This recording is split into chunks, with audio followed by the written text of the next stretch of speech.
Welcome to What's New, your channel for everyday solutions. Be sure to subscribe, share and like our videos. This is What's New.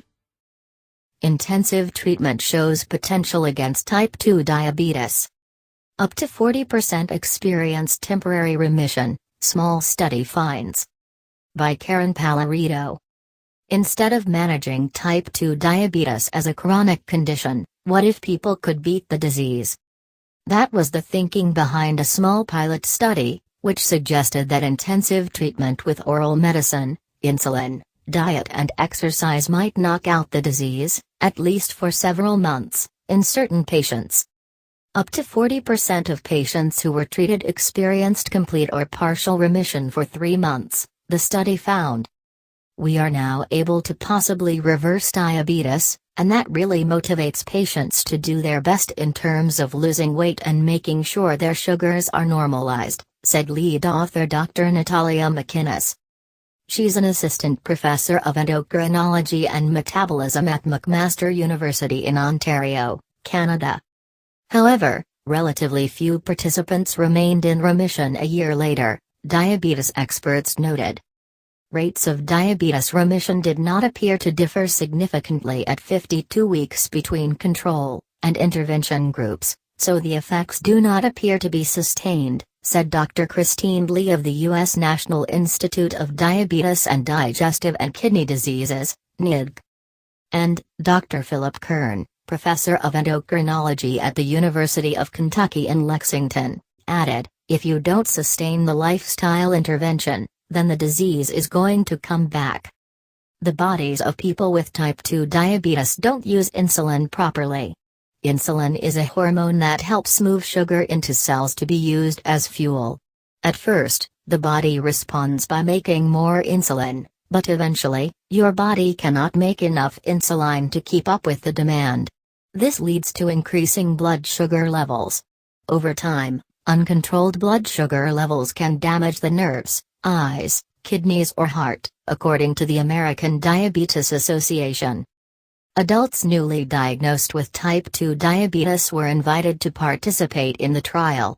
Each was randomly assigned to receive either 2 months or 4 months of treatment, or usual diabetes care, the control group.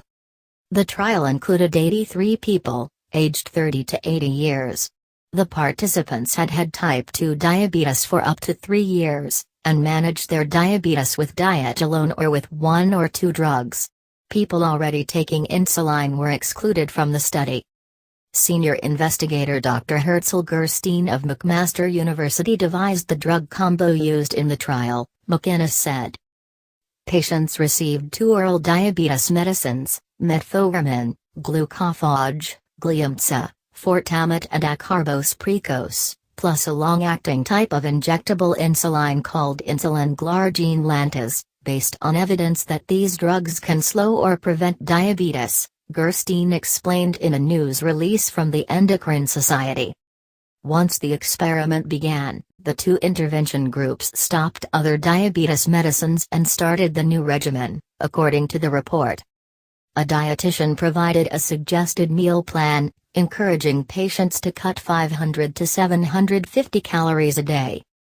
A kinesiologist body movement expert prescribed individual fitness programs with a goal of 150 minutes of moderate intensity exercise per week, by week 16 of the trial. Patients were also given pedometers and instructed to work toward 10,000 steps per day. Control group members received standard blood sugar management advice, the study authors noted.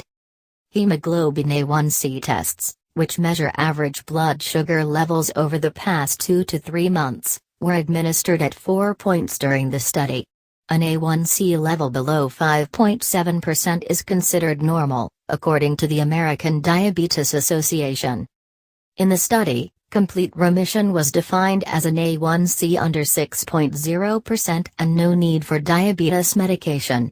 Partial remission was an A1C of less than 6.5% and no need for diabetes medication. 3 months after the intervention, 11 out of 27 people in the 16-week study group experienced complete or partial diabetes remission, versus 6 out of 28 in the 8-week study group, and 4 out of 28 in the control group, the researchers found. It isn't clear whether the diabetes remission was due to medical therapy with drugs or weight loss with intensive lifestyle therapy, said Nidxley, who is program director in the Diabetes, Endocrinology and Metabolic Diseases Division. The study authors didn't evaluate the cost of the intervention versus potential cost savings. McInnes suspects it would save money in the long term if it reversed the disease and prevented expenses related to ongoing diabetes care and complications.